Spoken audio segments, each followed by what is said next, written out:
semakin dia dewasa.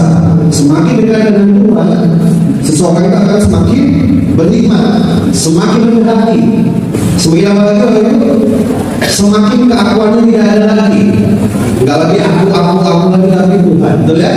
Terus kemudian semakin dekat dengan Tuhan, tahu mana yang baik, mana yang tidak baik. Semakin dekat dengan Tuhan, dia akan melakukan apa yang benar dan tidak melakukan apa yang tidak benar. Jadi hari ini judul pagi hari ini adalah dewasaan bisa dibaca bersama-sama satu dan tiga. Amin. Ya, saya memberitahu kepada saudara-saudara semua bahwa saudara dengar ya, bagi yang ingin mencari suami, jangan cari suami yang sempurna. Amin. Halo. Jangan cari istri yang sempurna. Oke? Jangan cari pendidikan yang sempurna. Jangan cari pendidikan yang sempurna. Karena memang ada yang sempurna. Betul? Ada yang sempurna di sini? Enggak ada. Enggak ada pendidikan yang sempurna. Kalaupun ada pendidikan yang sempurna, saudara masuk di gereja itu tidak sempurna. Masih belum nyambung. Karena ada yang sempurna, betul kan? Kita nggak sempurna, ada gereja sempurna, kita masuk gereja ini tidak sempurna. Tapi sempurna ada yang sempurna. Jadi nggak ada yang sempurna di dunia ini. Jadi ada orang yang sebelum kita, itu termasuk saya. Saya punya misi. Wanita yang dari istri saya itu harusnya apa? Bisa jadi. Beneran bisa nyanyi, cantik, bisa masak, bisa. Saya untuk terlalu begitu banyak sampai saya lupa bahwa saya itu nggak sempurna. Ada yang begitu? Coba jaga diri dari Tuhan begitu. Pas aku tahu. Amin. Kita menuntut begitu banyak. Saya mau cari ini, padahal sebenarnya kita sendiri tidak sempurna. Jadi tujuan kehidupan itu bukan kesempurnaan, melainkan kedewasaan. Kita baca bersama-sama satu dua tiga. Tujuan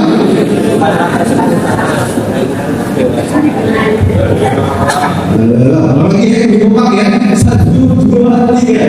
Tujuan kehidupan bukanlah kesempurnaan, melainkan ya untuk semua mulut berkata semua mulut yang berkata tidak benar, saudara. Kalau saudara bisa, ada untuk mulut satu, saudara untuk mulut yang kedua, mulut ketiga, mulut keempat. Nanti akan muncul mulut kelima, enam, tujuh, delapan, sembilan, sepuluh dan mulai membicarakan tiga kita. Betul? Jadi saudara tidak bisa menuntut hal-hal yang negatif berbicara tiga saudara. Saudara tidak bisa menuntut. Tetapi yang saudara bisa lakukan adalah bagaimana saudara mau bereaksi terhadap hal tersebut. Itu ada di dalam kontrol saudara. Amin. Jadi yang bisa saudara lakukan bukan stop atau menutup semua orang. Karena itu tak mungkin. Tapi ada di dalam kontrol saudara, agar saudara bisa mengontrol reaksi apa yang saudara. Reaksi saudara ada di dalam saudara. Begitu juga dengan berbagai pengajaran akan selalu ada, tetapi kalau saudara akan menjadi anak-anak, saudara akan menjadi pengambil. Hari ini dengan ini, hari besok dengan ini, minggu depan dengan ini, bulan depan dengan ini, dengan ini, bukan itu dengan ini, katanya begini, bukan dan lain sebagainya. Akhirnya pengajaran akan di mana-mana. Kalau kita tetap jadi anak-anak, kita akan terbingung. Betul? Makanya jika seseorang tidak bergembalakan, tidak tertanam, hanya ingin datang kemana yang pergi, hanya ingin datang kemana yang pergi, tidak tertanam di sebuah rumah, maka saya tidak akan mengusulkan begini, pembimbingan oleh berbagai macam pengajaran. Karena tidak ada satu suara yang bisa sungguh-sungguh ia anggap sebagai suara yang patut tidak. Karena tidak ada satu suara yang dia bisa itu. Kita baca mulai ayat 15. Sehingga kita bukan lagi anak-anak yang dirumpamakan oleh rupa-rupa angin pengajaran oleh permainan palsu manusia dalam pendidikan mereka yang menyesat. Ayat 15, tetapi dengan teguh berpegang pada kebenaran di dalam kasih kita, bertumbuh dalam segala hal ke arah Dia, Kristus yang adalah kepala. Daripada jelas seluruh tubuh yang kami tersusun dan diikat menjadi satu oleh pelayanan semua bagiannya, sesuai dengan keadaan pekerjaan tiap anggota menerima pertumbuhannya dan membangun dirinya dalam kasih. Amin. Jadi kita harus apa Bapak Ibu? Bertumbuh. Kita nggak boleh ada di fase di mana kita jadi anak-anak muda. Nanti kita bingung, itu akan bisa memanipulasi sendiri. Itu sebabnya Tuhan ini kita belajar hari ini. Hari ini kan saudara ini ada fase-fase menuju kedewasaan. Dan apa yang harus akan dilakukan ketika ada di fase ini? Sebuah pohon itu bertumbuh dan menghasilkan buah, tapi sebelum dia bertumbuh dia harus apa berarti? Terus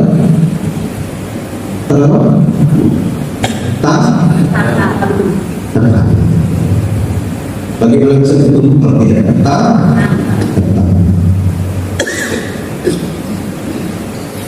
Oke, beberapa tahun yang lalu istri saya sudah menyampaikan fase-fase ini.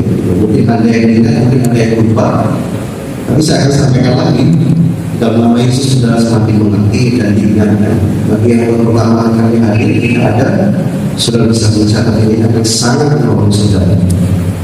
Oke, pertama dalam semua kehidupan kita semua pernah ada di satu masa, di satu fase, yaitu fase ketergantungan. Begitu saya sebut. Fase apa itu? Ya, setiap orang mulai kehidupan yang ada yang sama dalam fase ini. Di dalam fase ini seseorang bergantung sama orang lain. Kalau ia tidak dibantu, ia akan mati. Betul? Kita semua pernah jadi bayi. Ada yang pernah lahir tiba-tiba jadi makhluk semua gitu. Ada? Gak ada ya? Lahir tiba-tiba berubah gitu. Serem juga ya? Lahir terus gak ada ya? Semua dari bayi. Kalau dulu kita diam-diam saja, kita dirawat, gak ada orang tua yang menolong kita, maka hari ini kita gak ada. Jadi bukti kita ada hari ini karena dulu ada yang menolong kita. Setuju? Kita ada di sini karena ada yang menolong kita, ada yang membantu kita, ada yang support kita. Saat kita ada di fase ini, kita tidak bisa melakukan kewajiban kita sendiri.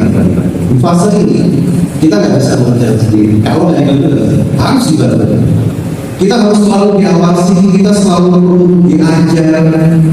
Kita tidak bisa dimintai tanggung jawab. Kita harus didorong. Kita tidak bisa mengerti kebenaran. Di fase ini kita tidak mengerti kebenaran. Tidak bisa diajar untuk mengerti kebenaran. Karena perkembangan kita belum pengertiannya belum lurus. Gak bisa dituntut untuk mengerti segala sesuatu. Gak bisa. Perlu selalu dibilangin, perlu selalu diingatkan, mudah diuangkan, mudah dipengaruhi. Dalam fase ini seseorang menjadi egois. Fase ini adalah fase orang selfish, mementingkan aku. Ini fase terjadi. Mementingkan diri sendiri, tidak mau berbagi. Semua yang saya katakan tadi, ini adalah sifat seorang anak. Betul? Betul Bapak Ibu? Yang saya sebutkan tadi, begitu banyak itu adalah sifat seorang anak. Anak-anak perlu diajarkan untuk berterima kasih. Harus membiarkan. Kalau dikasih bilang apa? Oh, udah bukan anak-anak tadi dulu ya. Kalau anak-anak kasih dulu. Oh, udah gitu kalau dikasih kamunya, terima kasih dulu. Terima kasih dulu. Anak yang saya jadi malu-malu gitu. Terima kasih dulu. Harus selalu diajar dulu. Kalau nggak diajar nggak ngerti, dikasih dia. Harus selalu diingatkan. Dikasih jajan. Terima kasih. Mata. Harus selalu diawasi. Udah bikin PR belum? Udah mandi belum? Udah sikat belum? Udah makan belum? Udah lain sebagainya. Kita semua pernah ada di fase ini. Secara rohani sama. Secara rohani sama juga boleh. Secara rohani sama dengan lain-lain. Saya masih ingat waktu saya masih kecil, saya dari saya untuk beribadah ke gereja, meskipun sangat saya tahu, mesti tahu hari minggu itu acaranya apa? Dragon Ball, Pak Budi dia juga, padahal itu ini soal saya di lima kalau kita terus Pak Budi kita kalau ada yang berusia itu supaya masak gitu. Bu kalau presiden harus masak, saya suka masak loh. Ya, kalau presiden ada apa gitu.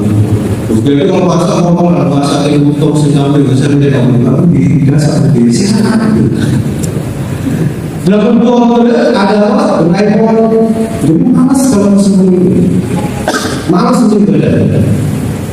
Dan sudah tahu keadaan keluarga saya itu, bapak saya itu Bapak saya itu muslim garis keras.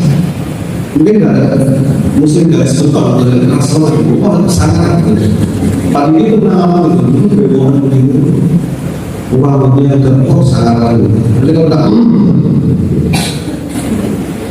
jangan dari. Jadi para pendiri belajar dari itu pakai sebuah bacaan semua saja. Lalu itu Islam. Jadi kami nggak bisa beribadah sebebas saudara-saudara semua hari ini. Jadi saya sedih kalau ada hari ini bisa bebas beribadah tapi nggak beribadah. Saya sedih gitu. Karena dulu kami kesulitan beribadah itu. Saya mengajarkan ada ibadah. Tapi itu sudah dibawa. Ada alasannya karena ada betul gitu. Ibadah, suka ibadah. Ibadah begini, Pak Eko masih berubah begini, mbak saya suruh keluar, lengoki. Dulu bapak saya sering ikut sepeda santai. Dulu pergi viral di sepeda santai. Terus mbak saya senang bilang, terus kalau ada satu orang yang boleh pergi, terus boleh. Pak Eko baru keluar, firman Tuhan kita keluar. Kalau kita ketahuan, itu dimarahin itu, nggak bisa. Itu marahnya yang sekarang berarti ada pasti dibayar. Dimarahin. Besok datang.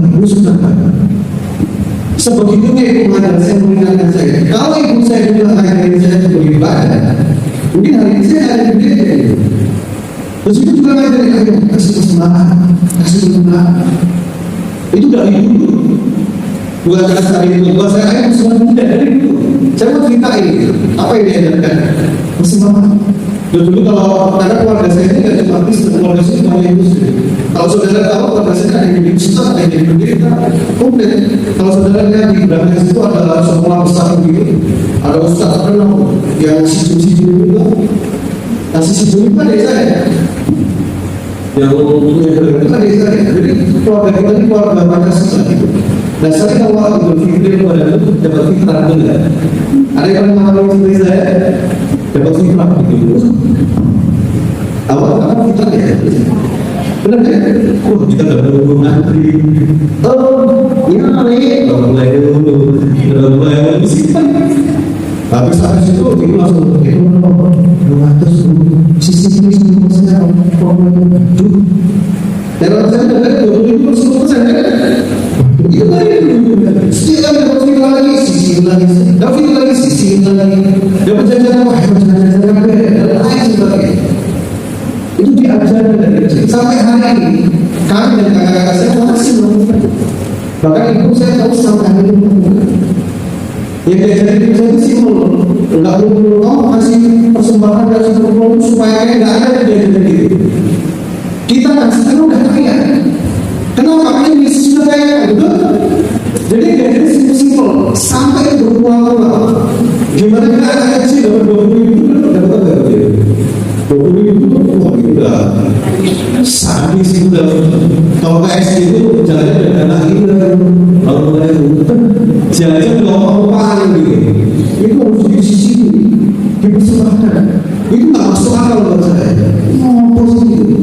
Tapi karena ibu saya maksa lagi sampai terjadi sampai. Nah kalau menjadi otomatis itu yang saya ajarkan kepada anak saya. Dan juga saya punya wanita yang punya nilai yang sama. Istri saya punya nilai yang sama. Artinya tidak ada permasalahan di situ, tapi ajarkan manusia. Ibu juga ajarkan kalau saja kalau ada masa baru dan berdoa. Syukur. Hari ini saya juga masih mengerjakan itu. Selama jalan sudah selalu hari ini. Jadi dan lain sebagainya. Jadi anak kecil itu harus diajar, harus diajari, harus diingatkan lagi. Benar? Sampai sekarang kita akan didorong gini. Jadi orang tua penting. Saya mau belajar lagi cerita masalah itu. Saya ini dididik karena semua ini berarti sekali. Makanya penting saja. Guru sekolah itu jangan sekarang guru sekolah itu kan orang tua juga harus berperan. Tapi anak-anak penting kalau mereka tidak nilai benar nanti besar nilai itu. Nilai itu dari susu 1-2 hari 3 bulan 1 tahun tidak. Nilai itu dibentuk dari puluhan tahun konsisten. Ada arti? Saudara masih bersama dengan saya? Atau saudara kebayang suatu? Sekali lagi, secara rohani, orang-orang yang masih dalam fase ketergantungan ini harus lagi ada, harus dilayani, harus terus didorong, diawasi. Mereka belum bisa melakukan sendiri, karena mereka sudah diumumkan tinggi, jangan bertindak secepat mulu. Secara rohani, orang-orang yang masih ketergantungan itu cepat menyalahkan orang. Semua disalahkan. Pohon itu bisa salah juga. Kenapa sih kok boleh bisa? Orangnya juga lagi sebetulnya. Sama kayak tadi. Istri saya selalu kasih lagi saat perempuan melakukan sikat gigi. Oh sikat gigi itu udah kayak anak kalau sikat gigi itu harus sikat gigi. Ngantuk itu baru sikat gigi semua gitu. Anak-anak yang seperti itu udah sama kayak mau juga begitu. Jangan nggak jelas. Bapak ini nggak jelas. Namanya anak begitu Bapak Ibu. Kita kasih dia bilang kita yang jelas mati dulu. Mereka berpikir bahwa Tuhan diciptakan untuk merugikan mereka. Itulah masalah ketergantungan. Lingkungan jadi kalau senang kan gitu masalah itu ini lumayan nah kalau senang kan ini aku berharap gitu aku nggak keluar dengan lagi aku terus aku mulai terus senang tahu udah senang aku udah naik semakin mereka berpikir bahwa apa yang dilakukan itu untuk kepentingan Tuhan, untuk kepentingan yang diatur. Karena semua itu diciptakan dibuat aturan itu untuk kepentingan kita. Bapak Ibu saya kasih tahu saudara, kalau ada orang yang membenci saudara, saudara bersalah. Kalau ada yang membenci saudara, jelek-jelek saudara, bahkan buat anda rugi dan lain sebagainya, apa yang harus saudara lakukan? Oh, balas lagi. Mengapa? Anda berfirman, apa yang saudara lakukan? Mengampuni. Sebenarnya mengampuni itu siapa? Iya, benar kita. Supaya kita tidak terjebak dalam perkaitan, supaya kita tidak terjebak dalam kebencian, supaya kita tidak terjebak dalam apa ya? Keruntuhan itu. Ketika kita ampuni, lalu dibutuhkan saat kita mengampuni adalah yang pertama kali ada di diri. Tapi anak tidak mengampuni. Fase ketergantungan berpikir bahwa semua dilakukan untuk orang lain, untuk Tuhan, untuk yang Tuhan lakukan. Jadi sebenarnya kita jangan ada di fase ini. Ada lagi? Amin. Jangan kita jangan ada di fase ini. Wah, walaupun ada takut, ayo jangan ada di fase ini. Fase yang kedua adalah fase mandiri. Sudah mengatur saudara?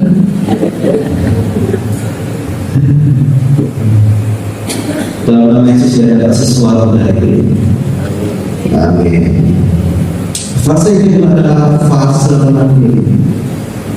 Hari ini saya ada ibu siapa? Kumulasi Semarang Jiwa Baru. Berikan tepuk tangan Kumulasi.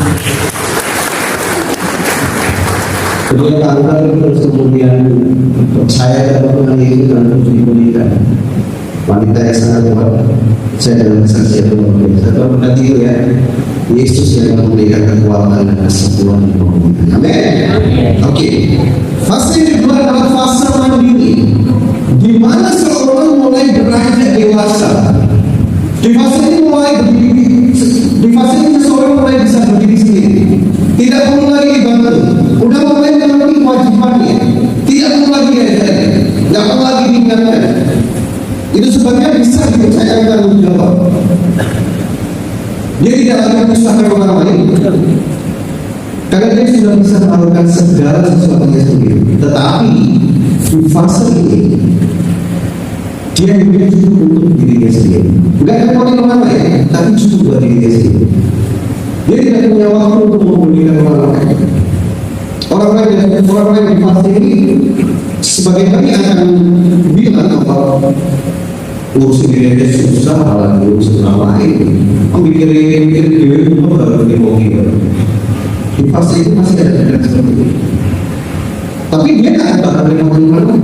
Beda dengan fase terdahulu tadi. Di fase mandiri dia tidak akan teman-teman lain. Cuma dia belum bisa memikirkan orang lain gitu. Aku cuma memikirkan orang lain. Dia mencoba untuk mensusun dirinya. Dia mencoba untuk berdiri sendiri. Dia tidak akan teman-teman. Tapi kita juga harus tahu bahwa di fase ini orang yang ada di fase ini saudara tidak bisa andalkan kepemimpinan Allah. Amin.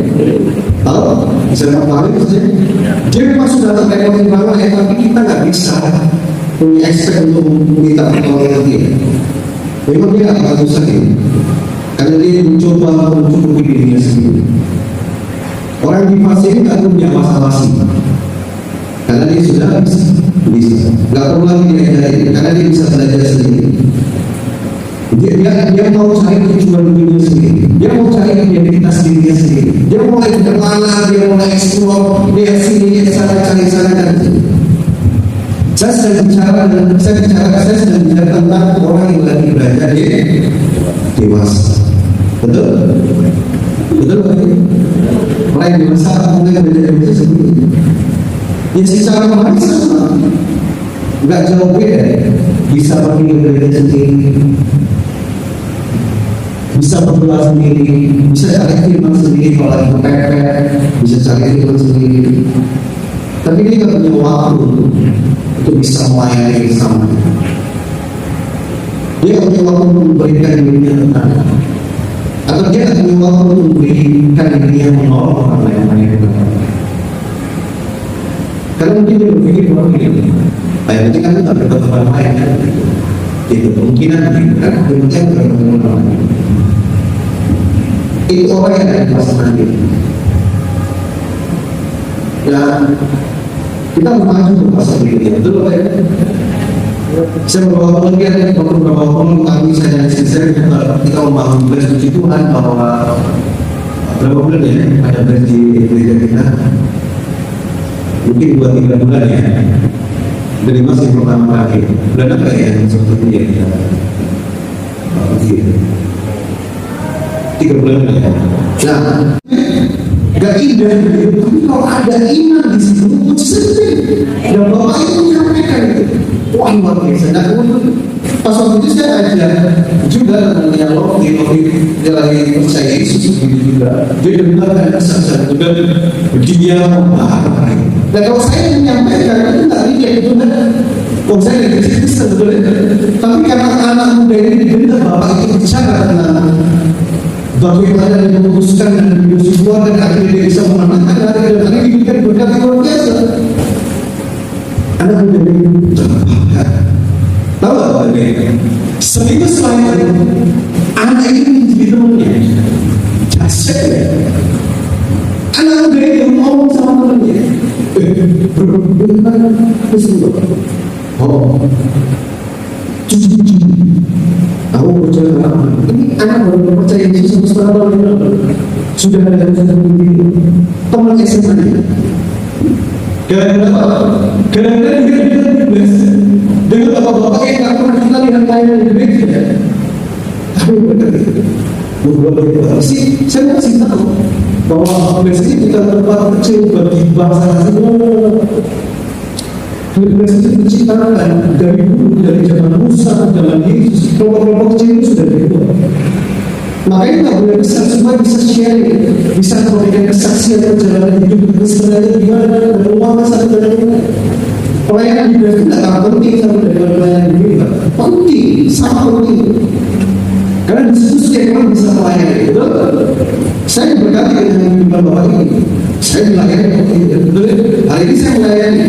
Tapi waktu di gereja saya tidak sih melayani. Saya didoakan. Ada apa ya? Jadi ini diajaran Yesus, diajaran zaman dulu. Tidak bisa satu orang memimpin sendiri, tidak bisa. Makanya gereja itu harus berkembang. Makanya GSCH telah getol untuk mendorong semua GSCH di seluruh Indonesia untuk membentuk kakak. Sekali saya katakan tujuan kehidupan bukan kita berhenti di masa nanti, tapi kita harus maju lagi.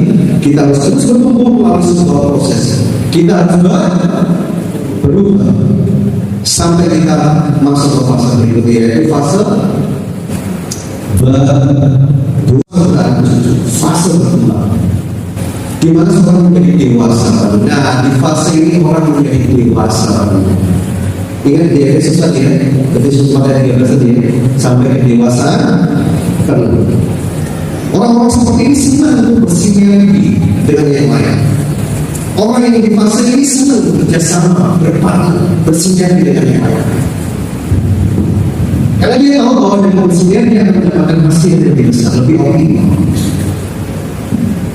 Dia tahu bahwa sendirian dia bisa, tapi ketika dia mulai bergabung dalam sebuah tim, dia bersinergi, dia bisa mencapai hasil yang jauh lebih besar.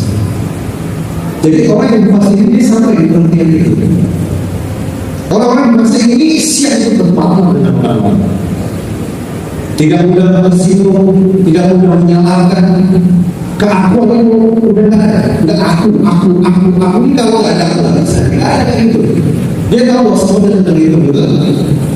Kalau hari ini kalau nggak ada itu nggak ada, kalau Tuhan nggak kasih kita kesempatan kita nggak bisa.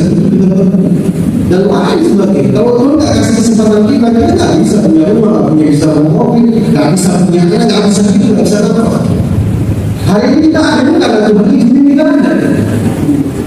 Orang di fase itu paham sampai di situ. Uang yang dipunyai itu bukan dari dia. Uang yang dipunyai dia itu adalah Tuhan kasih dikelola.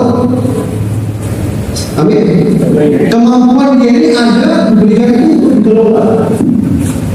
Segala sesuatu yang ada di dunia ini ada untuk dikelola. Orang di fase kedua itu sampai ke bagian itu. Orang-orang ini biasanya berani berkorban, suka berbagi, tidak merasa tersaingi dengan orang lain, nggak merasa dibanding-bandingin gitu, tenang, nggak insecure, dirinya di dalam itu tenang. Orang-orang ini memiliki kebenaran, mereka bisa mengerti dari sudut pandang orang lain. Kalau di fase sebelumnya nggak bisa, sudut pandangnya kalau benar, pokoknya semua sama dengan saya di fase sebelumnya. Tapi kalau fase kedua, dia bisa melihat dari sudut pandang orang lain. Jadi, sebenarnya saya mau cerita. Ini ada cerita, ada seorang bapak dengan 3 orang anak yang masih kecil gitu, naik kereta api gitu. Nah, anak itu naik itu ada yang main-main, ada yang lompat dari kursi ke kursi gitu. Terus kemudian itu kan mengganggu berkomputer. Sudah pernah naik kereta terus ada yang begitu terganggu nggak?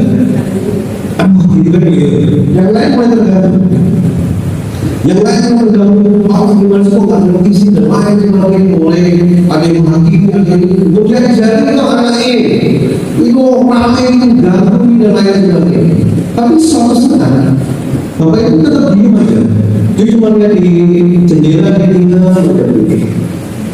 Tapi ketika suasana tidak menyenangkan itu, sedang apa yang terjadi?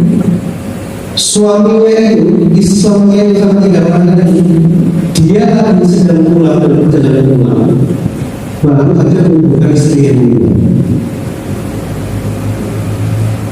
Jadi suami itu tadi baru menghubungkan istri, terus dia bilang sama anaknya, Dan seketika orang yang tahu tentang si suami itu yang sebelumnya dia menghakimi, sebelumnya menyalahkan, ketika dia tahu bahwa dia tidak istighfar, dia tidak hati. Orang-orang sudah mulai mengerti tentang. Saudara bisa mengerti saya katakan, orang di fase kedua bisa melihat dari sudut pandang orang. Kita dalam hal itu kita Tuhan berkati. Orang yang di fase ini, mereka punya pemikiran yang lebih luas. Tidak hanya mereka bisa melihat persoalan dari berbagai versi. Karena cara berpikirnya sudah berubah jadi berbahagialah orang yang ada di posisi ini. Berbahagialah kalau kita sudah ada di fase kedua. Mereka cakap dalam mengajar orang lain. Mereka senang untuk memilih. Orang di fase ini bukan sekedar tahu benar, tapi orang seperti ini mengerti mengapa. Jangan lagi, orang-orang yang di fase ini tidak hanya sekedar tahu benar, tapi dia tahu, dia mengerti mengapa itu penting. Beda antara tahu kebenaran dan mengerti mengapa. Orang yang memasuki fase ini mengerti bahwa perintah Tuhan itu bukan keuntungan Tuhan, tetapi untuk keuntungan mereka, untuk kebaikan mereka. Orang-orang di fase tidak perlu lagi diskusikan ini. Mereka mengerti mereka harus sikap ini. Mengapa? Kalau tidak sikap ini, dia sakit. Tahu saya? Jadi tidak kalah sekedar tahu kebenaran, tapi mengerti mengapa. Itu sebabnya kita berkata perolehan iman dan perolehan pengetahuan. Orang-orang seperti ini mengerti mengapa kita harus mengasihi orang. Orang-orang di fase itu mengerti mengapa dia harus mengasihi orang lain. Mengerti mengapa dia harus memberi, mengapa dia harus bertahan dalam memberi. Mengerti mengapa dia harus melayani. Halo, apakah saya sudah membosankan saudara? Hari ini saya menyampaikan ini untuk kebaikan saudara. Itu yang saya lakukan kepada anak saya. Kalau yang masih kecil mungkin dia belum ngerti. Kalau saya sampaikan sesuatu dia bilang nggak jelas gitu. Tapi kalau yang gede, kalau saya lagi ngomong agak serius gitu, dia masih serius di tempat saya. Dia akan muncul gitu. Orang yang dari fase ini gaya bicaranya berbeda. Perhatikan, orang yang ada di fase ini gaya bicaranya berbeda. Dia sebelumnya waktu belum kenal belum aplikasi baru support aku dan lain sebagainya. Ketika orang di fase ini bahasanya begini, apa yang bisa saya lakukan? Apa yang bisa saya lakukan? Gaya bahasanya berbeda. Apa yang bisa saya lakukan untuk saya bisa berkontribusi? Dia bisa berani datang ke pemimpinnya, dia berani datang ke papahnya, orang tuanya, dan kemudian dia bilang, adakah beban yang bisa saya angkat bersama-sama? Ini bahasa berbeda. Adakah beban yang bisa saya angkat? Apa yang bisa saya lakukan? Mungkin saya punya beban yang bisa saya lakukan. Apa yang bisa saya lakukan? Apa yang bisa saya lakukan? Tadi orang di bahasa kayak bahasanya bukan lagi aku mau bilang dong, kasih aku dong, doain aku dong, aku ini nggak bisa apa-apa dan lain sebagainya. Tapi ketika di fase kedua pasti ada nggak yang bisa saya lakukan? Ada nggak bisa saya lakukan? Ini kerja untuk apa? Apa yang bisa saya lakukan? Ada apa yang saya lakukan? Wah, ini masih panjang ya, ini nggak semuanya ya.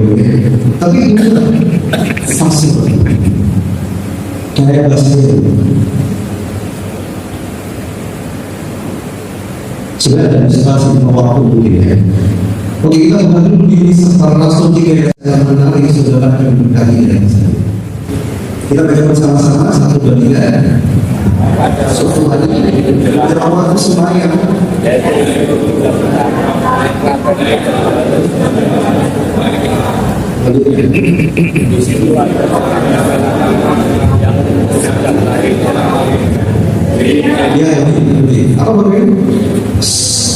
Laki-laki yang tumbuh, jadi secara lain orang itu nggak bisa berjalan. Artinya dia bergantung kepada orang lain. Ia lupus. Lanjutkan. Sehingga ia harus tiap hari orang itu diletakkan yang untuk melihat tentang pada orang yang oke, berhenti. Untuk apa itu? Minta dekat. Kalau minta sedekah itu gimana? Gak ada paksaan sedekah apa? Itu cintaan dulu ya. Sedekah sih. Sudah misalnya itu yang dilakukan sama orang yang di fase tergantungan. Meminta, ya. Karena nggak bisa, perlu dikasihani, harus butuh ditolong. Karena manusia dari kecil dia butuh orang lain untuk mengangkat dia ke tempat ini. Lanjut ke yang ketiga. Ketika orang itu melihat bahwa Petrus sedang masuk lain dia minta sedekah. Mereka menatap dia, yang keempat, mereka menatap dia dan Petrus berkata, lihat Tuhan. Lanjut. Lalu orang itu menatap berikutnya. Tetapi Petrus berkata, ada orang minta itu minta dia Petrus sama Yohanes gitu. Terus dia menatap Petrus dan dia pernah mendapatkan sesuatu.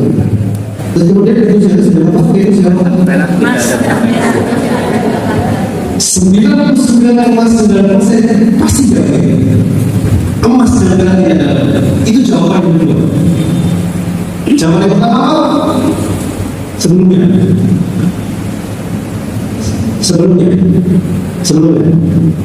Nah, itu jawabannya kayak apa? Apa jawaban?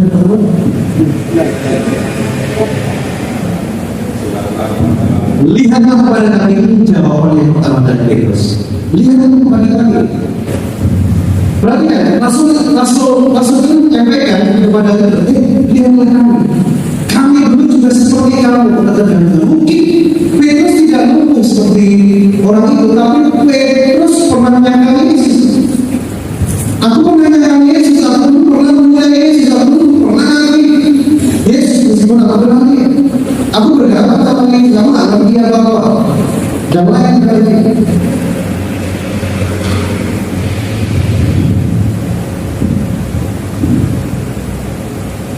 Jadi Rasul Petrus bilang bahwa bukan di sini ada, tetapi dia pernah ada di fase tergantungan itu sama seperti disebut itu.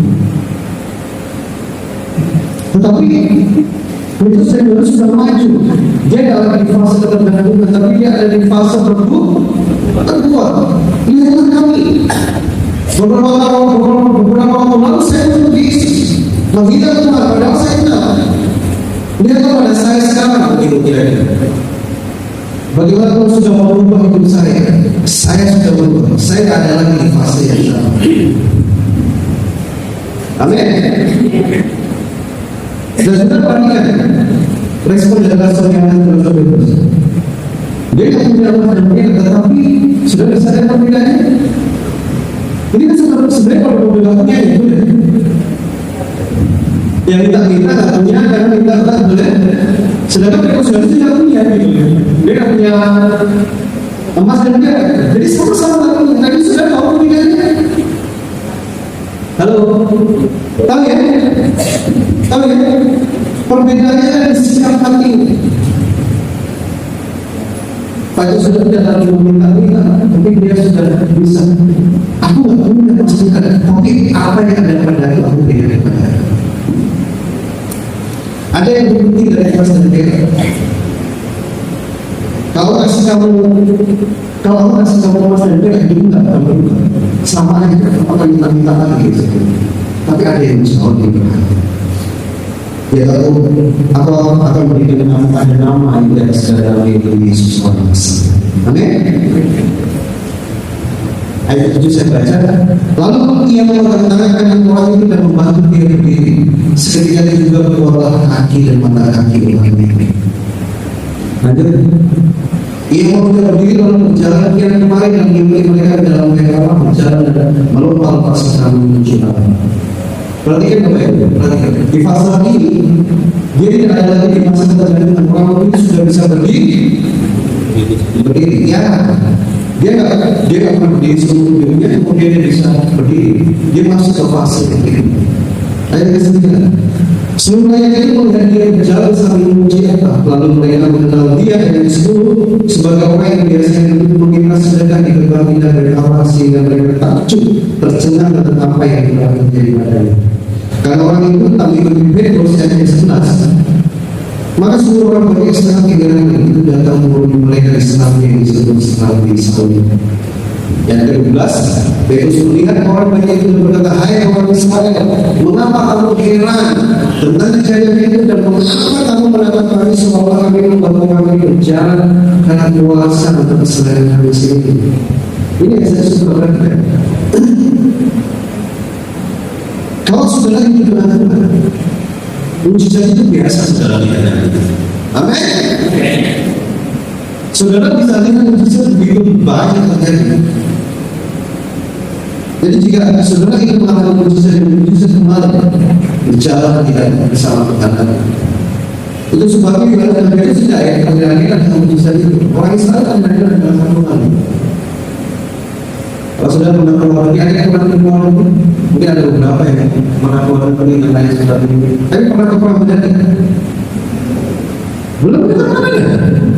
Serius. Pernah kalau pakai? Kalau selalu pernah. Ada yang belum pernah kalau pakai? Pernah kan?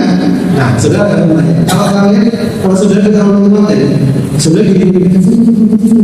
Setiap awal sudah foto nggak? Atau cuma lewat aja? Setiap lewat ini foto dulu, gitu nggak? Enggak kan? Sesekali betul ya. Tapi kalau sudah sering lewat situ, apalagi orang makan yang sering lewat tadi, dia sering lewat. Kalau lewat foto apa? Gak mungkin kan? Gak mungkin. Karena udah sering. Bisa nggak? Tapi kalau ada orang lain, ada orang Jakarta, ada bule-bule datang ke Prambanan atau ke tempat-tempat yang di sini, gitu, mereka akan foto, gitu kan? Jadi ada orang bule yang foto di orang-orang di sini, ya kan dia orang-orang sama orang saudara kan, ketika Tuhan berdoa di sini kan saudara luar negeri, amin, amin. Sudah bisa ke Paris, saudara ada benar lagi kalau di sini, itu di sana ada orang kita benar, karena dari setiap satu sana benar. Orang di Paris kan itu luar biasa. Iya kan tahu, karena sejarah sama benar. Sama ketika mereka ke Ramadan juga begitu, mereka akan foto-foto. Ya saya kalau saudara tidak di dalam Tuhan, mujizat itu jadi biasa. Bukan biasa, tapi Anda sudah mudah ya. Gini aja Tuhan tolong ya. Mau jemput anaknya Tuhan tolong ya. Oh bisa pasti kalau dia tempat kita ketemuan, saya bagi yang lainnya bawa makan. Pasti dia bawa saya sadar itu mujizat. Coba kalau bagi semuanya, betul ya, tunggu kok bisa saya kali ini saya bagi mana ya? Kok itu sudah jadi saya sampai itu semua mujizat. Kayak saya cerita beberapa minggu lalu, jadi motor banyak itu mujizat itu. Itu pun karena kita bersering berkebandan gitu, naik mobil berkebandan bersering. Itu bisa. Ayat yang 12 ayat kedua. Tapi itu sebenarnya ada merasa mengapa tentang itu terakhir. Seolah-olah kami membantu kami berjalan dengan kuasa dan kesenangan itu sendiri. Bapak itu perhatikan dia respon dari Petrus. Dia nggak bilang begini. Kan dia bisa jadi begini. Petrus tidak bilang begini. Aku hebat ya, langsung itu mesti aku gitu kan? Ya mesti aku itu saya bilang gitu. Itu bilang karena kenapa ya soal aku yang melakukan bukan aku yang melakukan. Siapa yang melakukan? Ayat 13. Kita baca bersama-sama. 1, 2, 3. Allah adalah Isa dan Yakub. Allah yang kita telah memuliakan hamba Yesus yang kami serahkan dan doa di depan Pilatus. Walaupun Pilatus berpendapat bahwa ia harus dilepaskan. 15. Tetapi kamu telah memulai yang kudus dan benar serta mengganti seorang pembunuh sebagai raja yang adil. Demikianlah ia pemimpin pada hidup telah tangguh, tetapi Allah telah memberikan dia dari antara para mati, dan tentang hal itu kami adalah saksi. Dan karena kepercayaan dalam nama siapa? Kepercayaan dalam apa? Kepercayaan dalam nama siapa?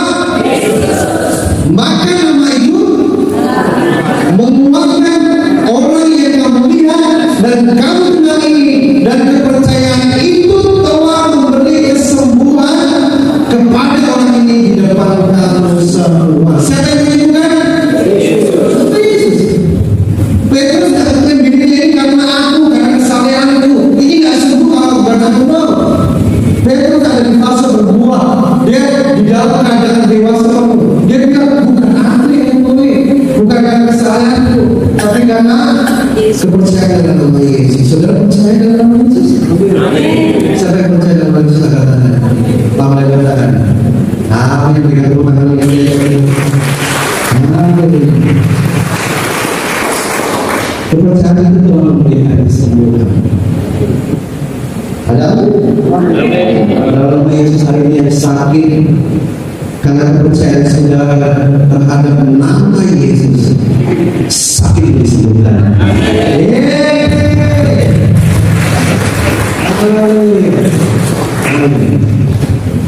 Coba ya, setelah ya, boleh nggak saya kasih waktu 5 menit lagi? Tapi saya butuh 4 orang. Budi dan dia harus sehat dulu lah.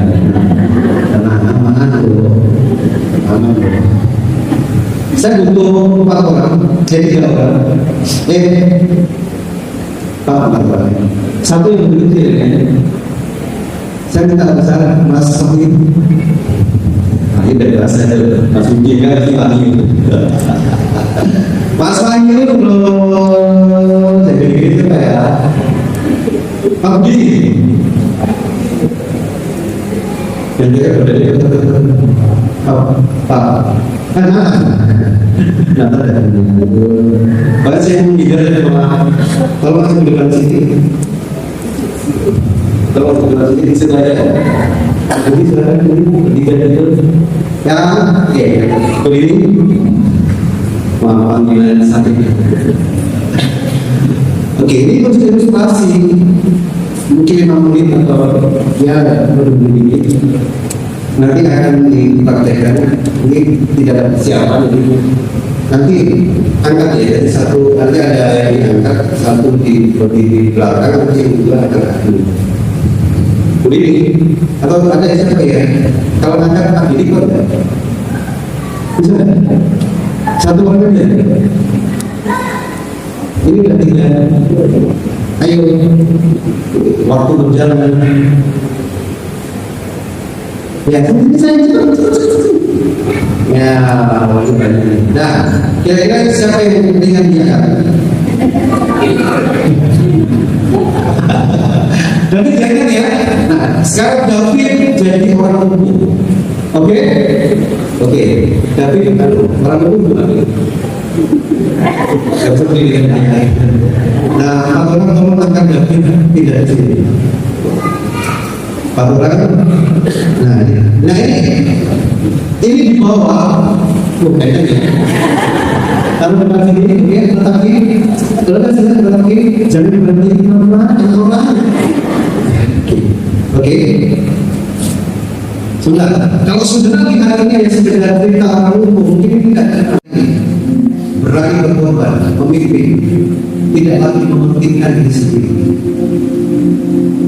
Sebuah kehidupan yang berbuah terjadi di tempat saudara. Kedewasaan butuh keputusan.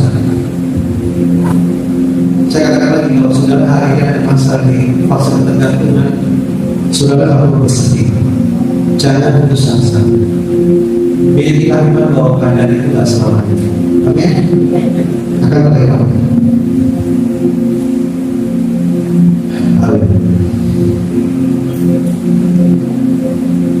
Sebabnya kita sedang lagi uang di saling membangun di situ.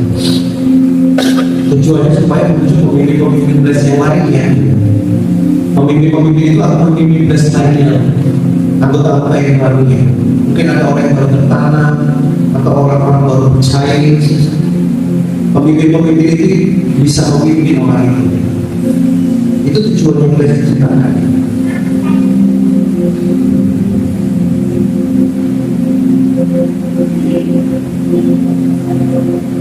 Bukan itu yang diinginkan Tuhan. Hidup yang bertumbuh dan berbuah. Orang yang tidak dewasa akan selalu mudah menemukan kesalahan orang lain. Setuju? Setuju? Sudah masih bersama saya? Orang yang tidak dewasa akan selalu mudah menemukan kesalahan orang lain. Orang yang tidak dewasa akan selalu mudah komplain. Saya berdoa hari ini semua bisa mendengarkan firman ini, dan mungkin ada kegiatan, ada yang keluar, ada yang masih mengalami. Saya percaya bisa memberkati, bisa menolong saudara. Aku tahu, saya ada di fase mana? Aku masih di fase ini. Orang yang tidak dewasa mudah komplain, mudah mengkritik orang lain. Sedangkan orang yang dewasa akan selalu mencari jalan untuk kontribusi. Apa yang bisa saya lakukan? Orang yang dewasa selalu cari cara apa yang bisa saya lakukan. Hari ini terlalu banyak di masyarakat kita mengkritik pemerintah, mengkritik pemimpin-pemimpinnya. Itu menunjukkan mereka di mana kebanyakan orang itu benar.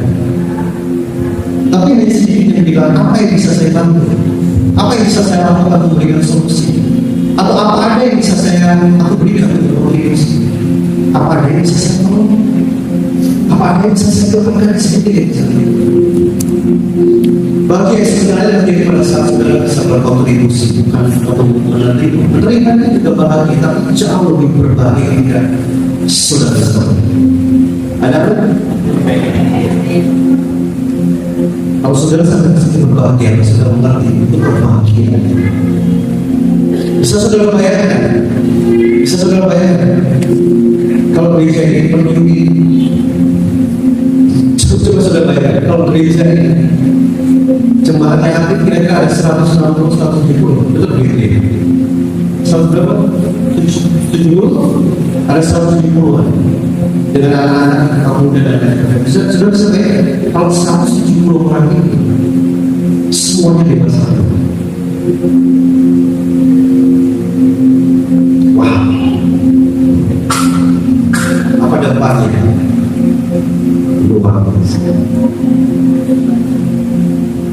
Semuanya dipenuhi dengan orang yang suka memberi, suka menolong, suka berbakti.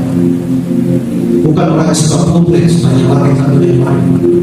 Tidak berkontribusi, malah justru menyalahkan sebagai kesalahan lain.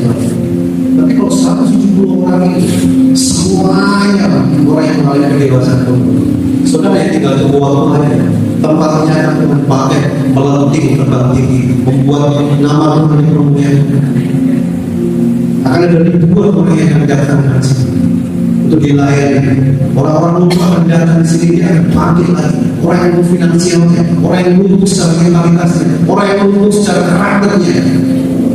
Saudara yang melayani mereka, saudara akan menolong mereka, mengajarkan mereka. Mereka betul berbuah. Bukankah pohon yang bisa dimulai dari yang kecil, benar? Bisa saudara bayangkan? Kalau semuanya punya kedewasaan, saya yakin kalau saudara sering memikirkan itu luar biasa mata. Tapi sebaliknya kalau gereja ini penuh orang-orang yang tidak dewasa, suka yang